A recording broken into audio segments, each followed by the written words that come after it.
हेमकुंड यात्रा के लिए रूट बनाने का काम तेजी के साथ में चल रहा है और बर्फ के बीच में रास्ता बनाया जा रहा है। न्यूज 18 उत्तराखंड आपको एक्सक्लूसिव तस्वीरें दिखाने जा रहा है। हेमकुंड यात्रा रूट पर बर्फ को काटकर सेना के जवान रास्ता तैयार कर रहे हैं। 6 किलोमीटर का पूरा रास्ता बर्फ में ढका हुआ है और बर्फ को काटकर रास्ता बनाया जा रहा है। पूरे समर्पण और उत्साह के साथ में सेना के जवान रास्ता तैयार कर रहे हैं और यहाँ पर कई जगह पर ग्लेशियर आए हैं और मुश्किल परिस्थितियों के बीच में काम में जुटे हुए हैं सैनिक। और 25 मई से हेमकुंड साहिब की यात्रा की शुरुआत हो रही है और माना जा रहा है कि मई के दूसरे हफ्ते तक रास्ता समेत सारी व्यवस्थाएं ठीक हो जाएंगी।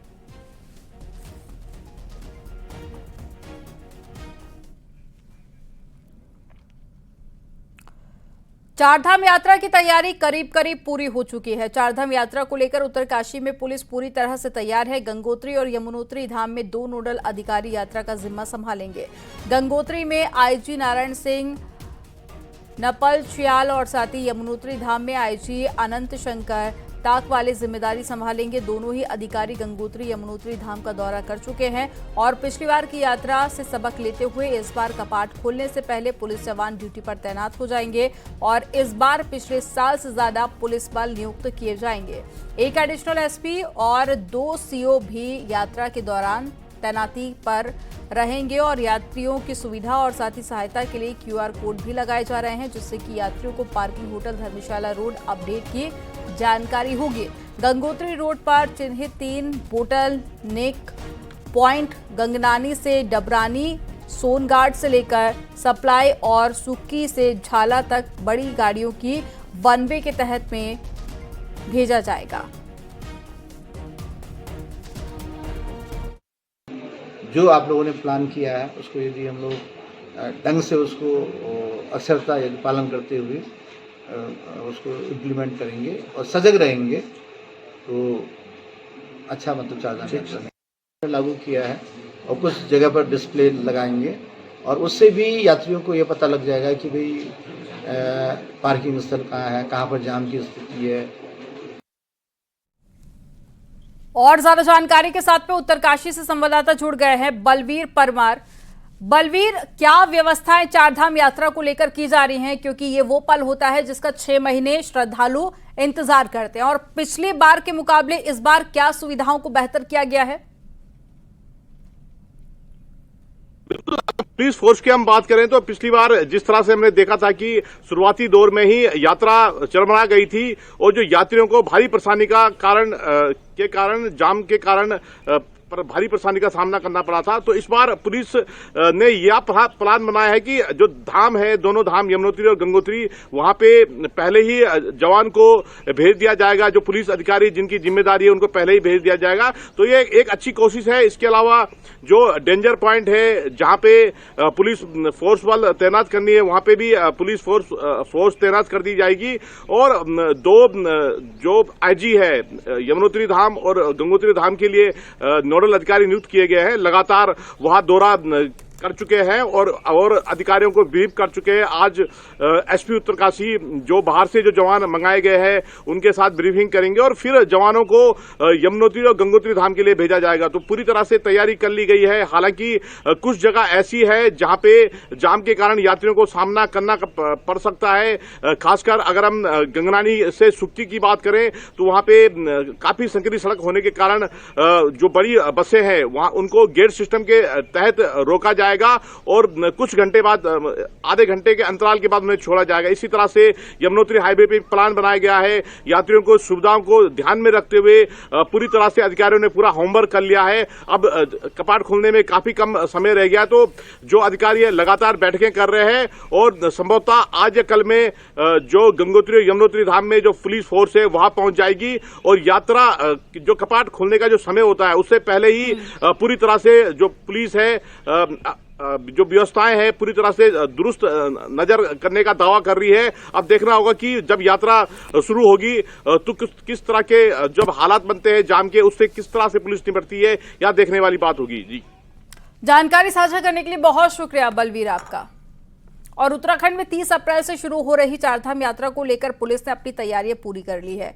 डीजीपी दीपक सेठ ने बताया कि यात्रा रूट पर 6000 पुलिस जवान तैनात रहेंगे। इसके साथ ही 17 कंपनी पीएससी की तैनाती के साथ ही 15 ड्रोन से रियल टाइम मॉनिटरिंग भी की जाएगी। हर जिले में ड्रोन रहेगा जो कि यात्रा की लाइव फीड कंट्रोल रूम तक पहुंचाएगा। इस बार की यात्रा के लिए करीब 900 सीसीटीवी कैमरे लगाए जा रहे हैं। यात्रा मार्ग से लेकर मंदिर परिसर तक भीड़ को संभालने के लिए ट्रैफिक डाइवर्जन प्लान भी तैयार किया गया और साथ ही हर रूट पर मौजूद रहेंगे प्रशिक्षित सुरक्षाकर्मी और पहली बार चारधाम कंट्रोल रूम भी बनाया गया है।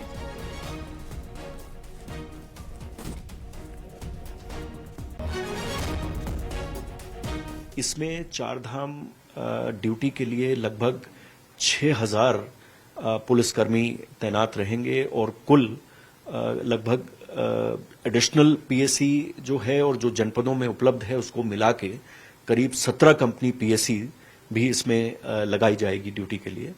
इसके अतिरिक्त अब की बार एक सेंट्रलाइज्ड कंट्रोल रूम जो आईजी गढ़वाल हैं, जो कि नोडल ऑफिसर हैं चारधाम यात्रा के, उनके कार्यालय में कंट्रोल रूम स्थापित किया गया है।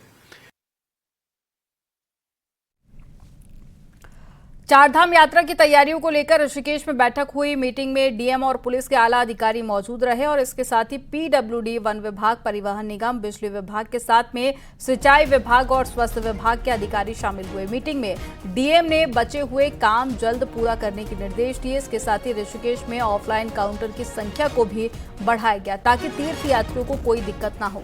आपको बता दें कि 30 अप्रैल से चारधाम यात्रा शुरू होने वाली है और ऋषिकेश में ट्रांजिट कैंप में यात्रियों के ऑफलाइन रजिस्ट्रेशन और उनके रुकने की व्यवस्था की जाती है।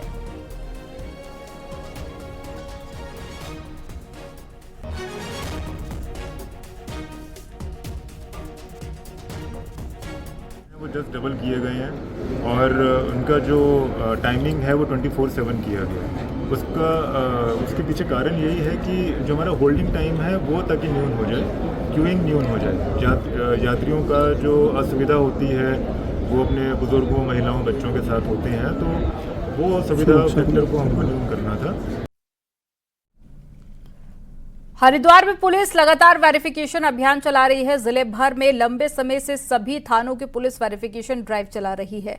खास तौर पर इंडस्ट्रियल एरिया में दूसरे जिलों और साथ ही राज्यों से आकर रहने वाले वर्कर्स का सत्यापन किया जा रहा है। हरिद्वार एसएसपी के मुताबिक एक साल में 30,000 से ज्यादा लोगों का वेरिफिकेशन किया जा चुका है। साथ ही इसमें कोताही बरतने वाले मकान मालिकों का चालान भी काटा जा रहा है। एसएसपी का कहना है कि वेरिफिकेशन अभियान से कई आपराधिक तत्वों की पहचान हो रही है और कई संदिग्ध लोग जिले को छोड़कर भी जा चुके हैं। सत्यापन से कई महत्वपूर्ण सफलताएं हमें मिली हैं। इसमें कई जो अपराधी किस्म के व्यक्ति हैं उनके द्वारा तत्काल वो ऐसे घर खाली किए जाते रहे हैं और वो लोग तत्काल घर छोड़ के या नौकरी छोड़ के यहाँ से चले गए हैं। कुछ लोगों को पुलिस के द्वारा इस सत्यापन अभियान में पकड़ा भी गया है।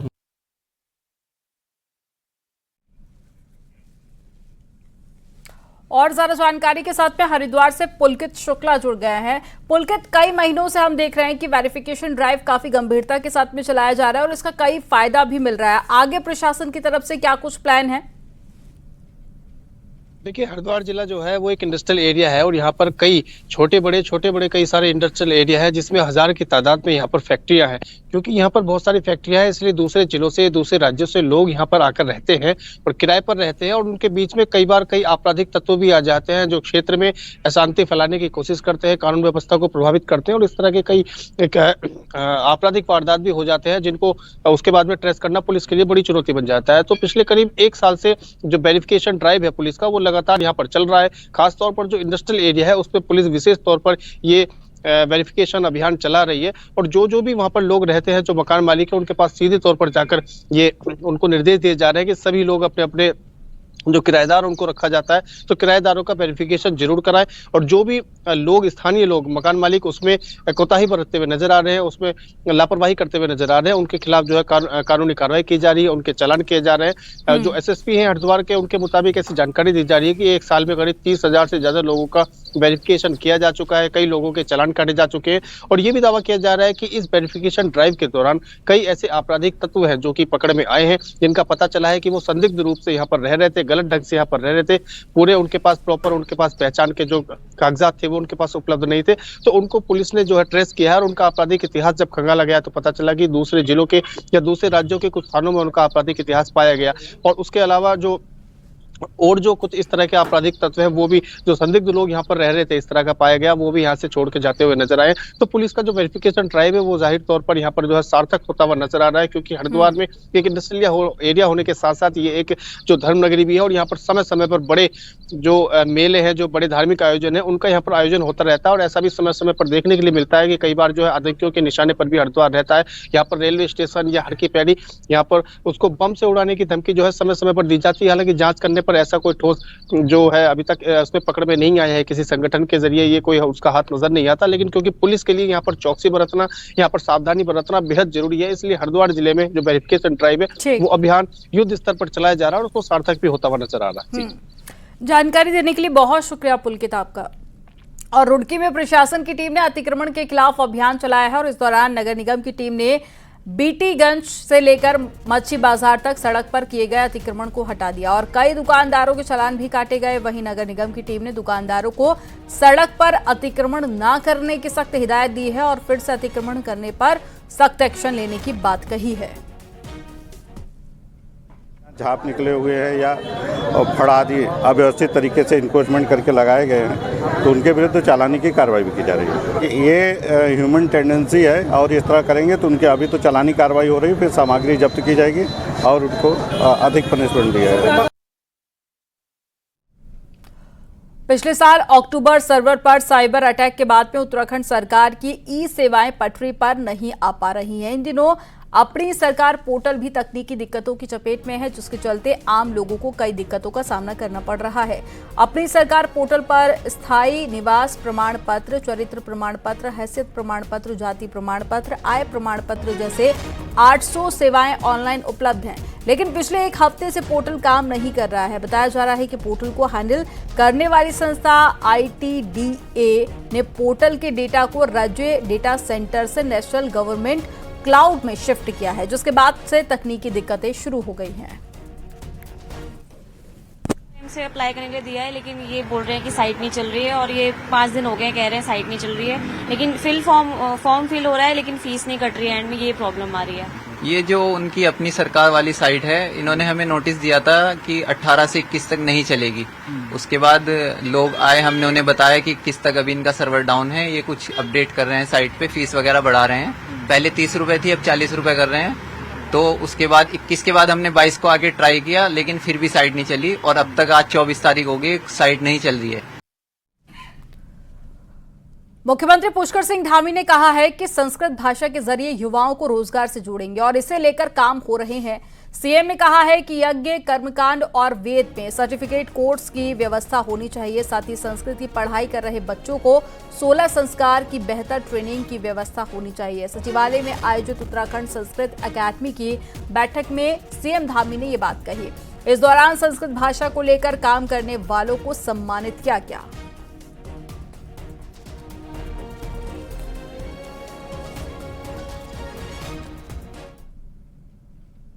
आपने अक्सर सुना होगा कि यहां पर एक्सप्रेसवे बन गया, वहां 4 धाम रोड बन गई, लेकिन कुमाऊं के 6 जिले इस मामले में कछुआ चाल चल रहे हैं। हालात ऐसे हैं कि यहां पर PWD के अधिकारी सड़कों की DPR तक वक्त से नहीं बना पा रहे हैं।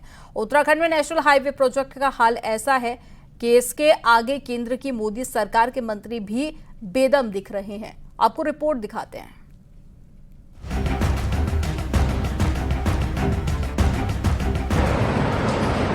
आप तो मेरा भी लाभ नहीं ले पाते और मेरा लाभ आपको लेना चाहिए। आप लीजिए, आपको देखो आप हर जगह मदद कर रहे हैं। CRI पर हमने आपको बहुत मदद दे रहे हैं, हर चीज में पैसा दे रहे हैं। तो आप जब आप लेना ही नहीं चाह रहे हो, आपकी मिनिस्ट्री जो है जिनके 4-4 साल से DPR नहीं बना पा रही, अलाइनमेंट नहीं बना पा रही, आपका स्टेट PWD है। ये गुस्सा केंद्र की मोदी सरकार में सड़क एवं राजमार्ग राज्य मंत्री अजय टमटा का है, जो PWD और NHAI के अधिकारियों को बैठक के दौरान खुली फटकार लगा रहे हैं। वो कह रहे हैं कि आप मेरा भी फायदा नहीं उठा रहे, आपके अधिकारी रोडों की DPR और अलाइनमेंट के काम भी समय से नहीं कर पा रहे हैं। आपके अधिकारी सालों से प्रोजेक्ट लटका कर बैठे हैं। वो बकायदा शासन में पीडब्ल्यूडी के अपर सचिव को पीडब्ल्यूडी और एनएच के ढीले, लेट लतीफ और लापरवाह अधिकारियों को नोटिस देने के निर्देश भी दे रहे थे। हालांकि अधिकारियों का दावा है कि उन्होंने व्यवहारिक दिक्कतों से केंद्रीय मंत्री को रूबरू कराया। डिपार्टमेंट्स रेवेन्यू और फॉरेस्ट भी इसमें जुड़ा था, तो रेवेन्यू और फॉरेस्ट से रिलेटेड जो हमारे इश्यूज थे लैंड एक्विजिशन या फिर फॉरेस्ट डाइवर्जन केसेस के, तो वो भी हमने यहाँ पे जो है माननीय मंत्री जी को अवगत कराया है। दरअसल केंद्रीय मंत्री अजय टम्टा का गुस्सा तब अधिकारियों पर फूटा जब वो कुमाऊं के 11 राष्ट्रीय राजमार्गों के कामों की समीक्षा कर रहे थे। बैठक में केंद्र के सड़क राजमार्ग मंत्रालय से जुड़े टॉप अधिकारियों के साथ ही उत्तराखंड में पीडब्ल्यूडी से जुड़े अधिकारी भी मौजूद थे। इस दौरान फॉरेस्ट के लैंड ट्रांसफर की अड़चन सामने आई, जिस पर फॉरेस्ट अधिकारियों ने भी इस पर तेजी लाने का भरोसा दिया है। फॉरेस्ट डिपार्टमेंट के साथ साथ यूजर एजेंसी भी इन्वॉल्व होते हैं, क्योंकि उनको लैंड चाहिए और हमको लैंड देना होता है। उसके लिए वन संरक्षण एवं संवर्धन अधिनियम 2023 अभी प्रख्यापित हुआ है। इसमें बहुत सारी सुविधा दिया गया है। अगर हमने ठीक से परिपालन करें तो समय का बचत हो सकता है। दरअसल उत्तराखंड के कुमाऊं के इलाके में 11 नेशनल हाईवे हैं जिन पर काम होना है। कहीं नेशनल हाईवे को लंबा होना है, कहीं चौड़ा, कहीं कहीं टनल और पुल का काम भी होना है। लेकिन अधिकारियों की फाइलों में धीमी रफ्तार जनता पर भारी पड़ रही है। हैरानी की बात है कि जिन प्रोजेक्ट को सरकार साल 2020 में शुरू करने की हरी झंडी दिखा चुकी है, उनकी कागजी कार्रवाई तक अधिकारी समय से पूरी नहीं कर पाए हैं। ऐसे में पर्यटन सीजन में लगातार बढ़ रहे जाम से मंत्री अजय टम्टा के सब्र का बांध भी टूट गया। हल्द्वानी से न्यूज 18 के लिए शैलेंद्र नेगी की रिपोर्ट।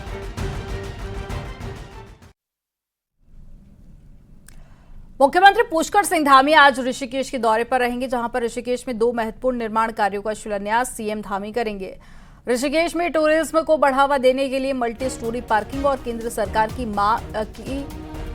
गंगा कॉरिडोर परियोजना के पहले चरण के कामों का शिलान्यास सीएम धामी करेंगे।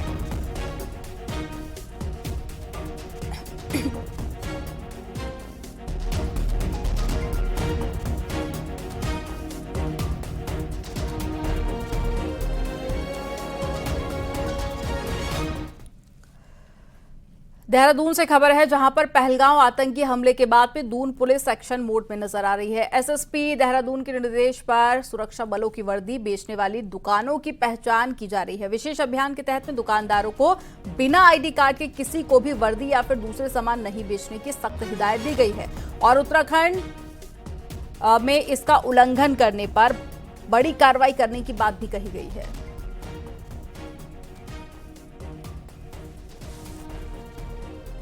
पहलगांव में हुए आतंकी घटना का असर देहरादून में भी दिखने लगा है। यहां पर उन्मादियों के निशाने पर कश्मीरी स्टूडेंट है, जो कि राजधानी के अलग अलग कॉलेज यूनिवर्सिटी में पढ़ रहे हैं। लगातार वायरल हो रहे धमकी भरे वीडियो के बाद में कश्मीरी स्टूडेंट्स परेशान हैं और अब करे तो क्या करे, ये एक बड़ा सवाल है। आपको रिपोर्ट दिखाते हैं।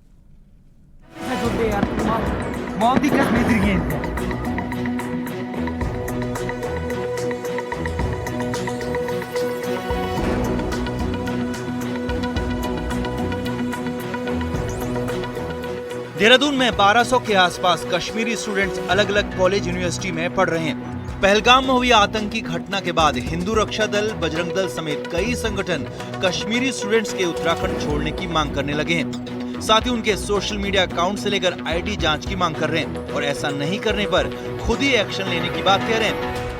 ऐसे में गुरुवार को देहरादून में कई कॉलेज में डर के मारे कश्मीरी स्टूडेंट्स कॉलेज ही नहीं गए। वहीं कई कॉलेज में इन दिनों एग्जाम चल रहे हैं, तो जो स्टूडेंट कॉलेज आए भी वो भी धमकी भरे वीडियो वायरल होने के बाद बेहद डरे सहमे हैं।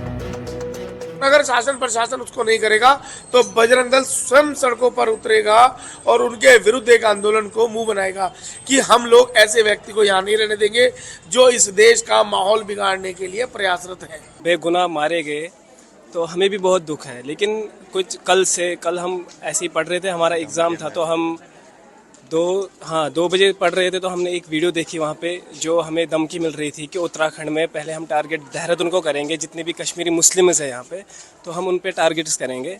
तो उनको टाइम दिया जाता है कि सुबह के 10 बजे तक वो यहाँ से जल्द से जल्द निकल जाए।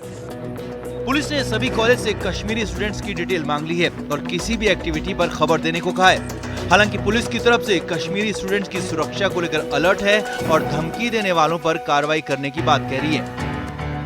एक संगठन द्वारा जो है इसमें भड़काऊ भाषण देकर इसमें चैलेंज किया गया था और उसमें हेट स्पीच के तहत पाया गया था कि ये कहीं ना कहीं सांप्रदायिक माहौल बिगाड़ने का प्रयास था। इसको देखते हुए उसमें पटेल नगर थाने में संबंधित जो संगठन है उसके पदाधिकारियों के विरुद्ध मुकदमा दर्ज कर लिया गया है। जम्मू कश्मीर से अधीनस्थ छात्र थे, स्पेशल फोकस देते हुए उनके साथ भी संपर्क बनाया गया। हमारे अधिकारी निरंतर उनके संपर्क में है।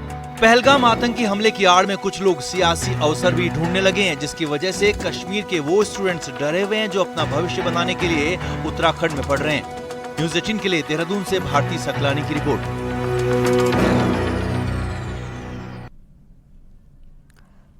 देहरादून में प्रेमनगर के नशा मुक्ति केंद्र में भर्ती युवक की उसी केंद्र में मौजूद 2 युवकों ने बेरहमी से हत्या कर दी। हत्या के लिए चम्मच का इस्तेमाल किया गया। दोनों आरोपियों को पुलिस ने मौके से ही गिरफ्तार कर लिया है और पुलिस के मुताबिक 2 दिन पहले आपसी कहासुनी के बाद में गुरुवार की सुबह युवक की हत्या कर दी गई।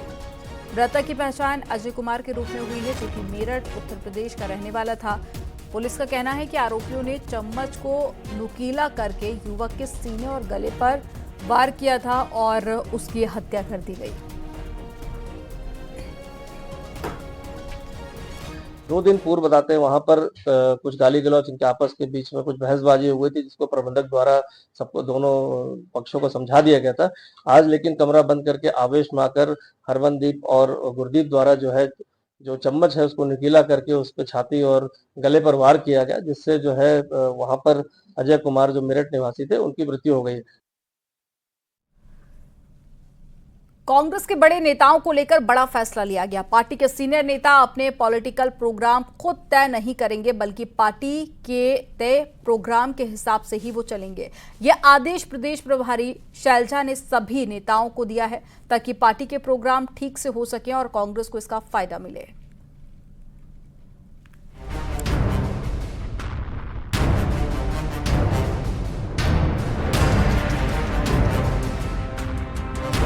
उत्तराखंड कांग्रेस को 30 अप्रैल को संविधान बचाओ रैली निकालनी है, जिसके मैनेजमेंट में बड़े नेताओं का बड़ा रोल होगा।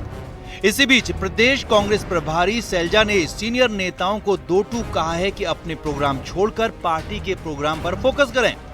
प्रभारी शैलजा का यह आदेश सिर्फ 30 अप्रैल के लिए नहीं, भविष्य के लिए भी है, जिसका मकसद सबको एकजुट दिखाना और कांग्रेस के पक्ष में माहौल बनाना है। पर पूरे प्रदेश में प्रोग्राम करने में जुटे पूर्व सीएम हरीश रावत अब क्या करेंगे? गढ़वाल के जिलों में हरीश रावत 5 दिन की गंगा सम्मान यात्रा कर चुके हैं, तो 25 अप्रैल से 5 दिन कुमाऊं के दौरे पर रहेंगे। ऐसे में प्रभारी के आदेश और पार्टी के प्रोग्राम को कैसे मैनेज करेंगे?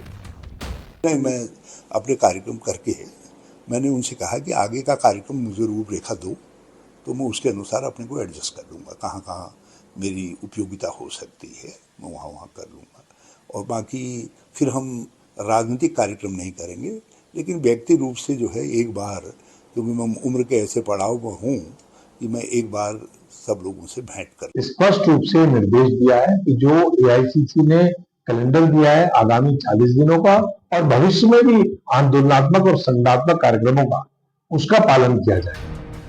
कांग्रेस प्रभारी शैलजा के आदेश के बाद पार्टी के अंदर सियासत तेज है, क्योंकि उत्तराखंड कांग्रेस के बड़े नेता अपनी ढपली अपना राग लेकर चलते हैं। ऐसे में अब संदेश साफ है कि पार्टी बड़ी है, नेताजी नहीं।